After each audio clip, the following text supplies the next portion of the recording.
Pessoal, vamos estar voltando um pouco aqui sobre o dimensionamento do chuveiro. Vou estar gravando esse vídeo aqui, ó.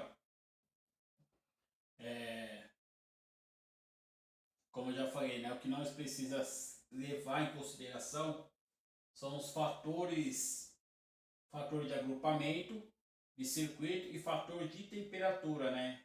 Que é relacionado à temperatura do ambiente, temperatura local, né? Onde você vai instalar uma determinada carga, para ver se aqueles condutores ele vai conseguir entregar a corrente que aquele equipamento precisa, porque é igual eu falei para você, ó, 3 circuitos em um único eletroduto, ó. Vamos colocar aqui, ó, circuito 1, certo? Ó, iluminação. Eu vou abreviar aqui, ó, iluminação, certo? Cabo de 1,5,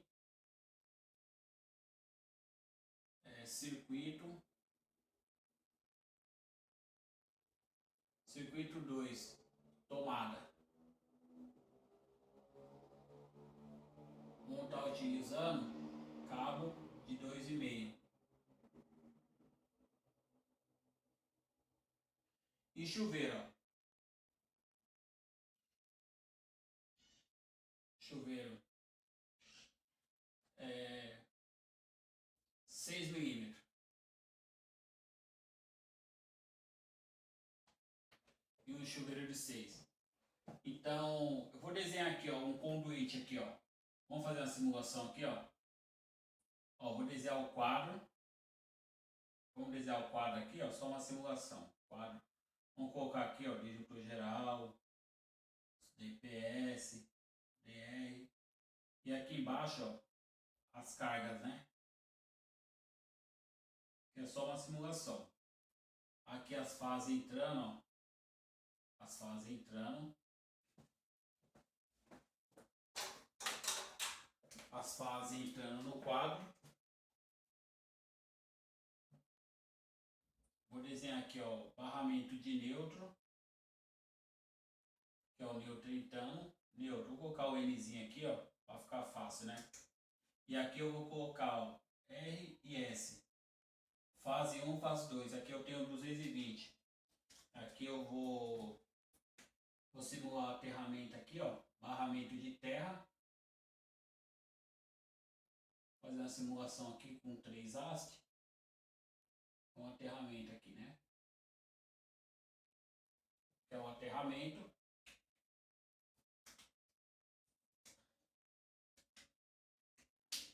Ó, aí aqui, ó, tá saindo o eletroduto. Vamos desenhar aqui só o eletroduto, ó, que é o conduíte, indo para uma determinada carga. Pode ser um circuito de tomada, pode ser um chuveiro. Então aqui eu tenho 3 circuitos. Eu vou fazer só uma simulação aqui, ó. 1, 2, 3. Então eu tenho 3 circuitos aqui, ó. 3 circuitos. Tá vendo aqui, ó? Circuito 1, 2, 3. Um circuito é fase neutra e terra, se for 127. Iluminação, fase neutra e chuveiro, fase e terra, né? Quando é 220 não tem neutro, é só fase e terra. Então o que acontece quando eu tenho 3 circuitos? Passando pelo mesmo eletroduto, então, ou seja, a corrente desses condutores, dependendo daquele circuito que você vai passar, aqui você já tem 2, aí você passou mais um, ficou 3. Então, aí é aonde entra o fator de agrupamento de circuito. Por quê? Porque como eu já tinha 2 circuitos e passei mais um, então eu tenho 3. 2 mais 1, 3. O que vai acontecer? A corrente nesse circuito que eu precisei passar por esse mesmo eletroduto que já tem 2, ela vai cair. Então, ou seja, essa corrente vai cair. Um exemplo claro, ó, o exemplo claro que eu vou estar usando, ó, o cabo 2,5, ó. Aqui, ó. Ó, cabo 2,5. Cabo 2,5. Conduz até 24 amperes.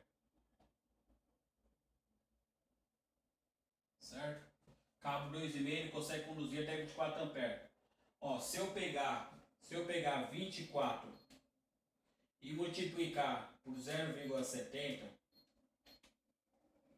ó, 0,70 é quando eu tenho 3 circuitos passando pelo mesmo eletroduto. Eu já tinha 2, passei mais um, 3. Então o fator de agrupamento aqui, eu vou colocar o FA, de agrupamento desse circuito, é 0,70. 3 circuitos. Então, ou seja, ó, 24 multiplicado por 0,70, ó, multiplicado por 0,70, ó, caiu para 16,8 ampere. Então, o meu cabo que conduzia 24 ampere, multiplicado pelo fator de agrupamento de circuito, ele caiu para 16. Então, ou seja, se é uma carga aí de 2.500 watts, um forno elétrico, esse cabo de 2,5 aqui, ó, conseguia conduzir até 24 amperes, ele já não serve para essa carga de 2.500 watts, um exemplo. Então, o que eu teria que fazer? Eu teria que colocar um cabo de 4 milímetros aqui, ó, cabo 4 milímetros. O cabo de 4 milímetros ele suporta aí 32 amperes. O que eu faço? Aí eu pego os 32 e multiplico por 0,70. Vamos lá? 32 multiplica por 0,70 dá 22,4 amperes. Esse forno elétrico é que aqui eu não coloquei, mas estou citando um forno elétrico 2.500 watts. Esse cabo de 4 milímetros aqui, ó, ele suporta até 32 amperes, multiplicado pelo fator de agrupamento de circuito de 0,70, vai dar 22,4. Então esse cabo de 4 milímetros aqui ele já conseguiria atender esse forno elétrico, mas o de 2,5 não, porque ó, de 24 amperes ele caiu para 16,8. Até então o forno elétrico de 2.500 watts ele vai consumir quase 20 amperes.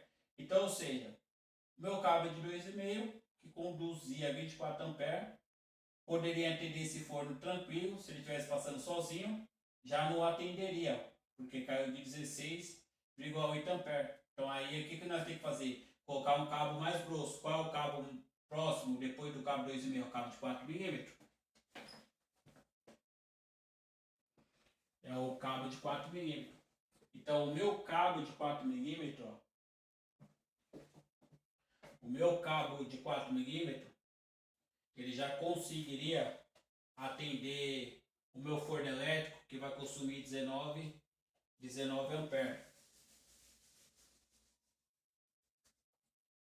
Então, ó, forno elétrico aqui, ó, 2.500 dividido por 127, ó, 2.500 dividido por 127, 19,68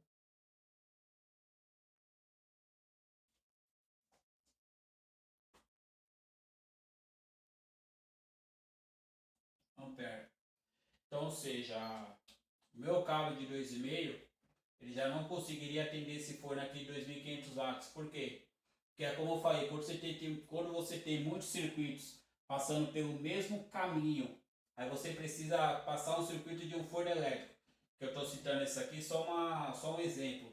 De 2.500 watts, você vai ligar em 127 e a gente sabe que o cabo para o circuito de tomada recomendado pela norma é o cabo 2,5. Então, mas não significa que em tudo você vai usar o cabo 2,5, né? Então, ou seja, ele já não conseguiria atender. Por quê? Porque a corrente máxima do cabo de 2,5, aliás, a corrente que ele consegue conduzir é 24 amperes. Mas como eu já tenho outros circuitos passando por um caminho, eu ia passar esse cabo de 2,5 para atender esse forno elétrico, ele já não vai servir mais, porque a corrente nele ela vai diminuir. Porque já tem outro circuito lá, então um interfere no outro. Então por isso que o valor da corrente ela cai. Então eu teria que usar o cabo de 4 milímetros para atender esse forno de 2.500 watts. Porque o cabo de 2,5, como eu já falei, ele ia ter uma perda de corrente, ia cair bastante, que não ia conseguir atender o meu forno, que vai consumir 19,68 amperes.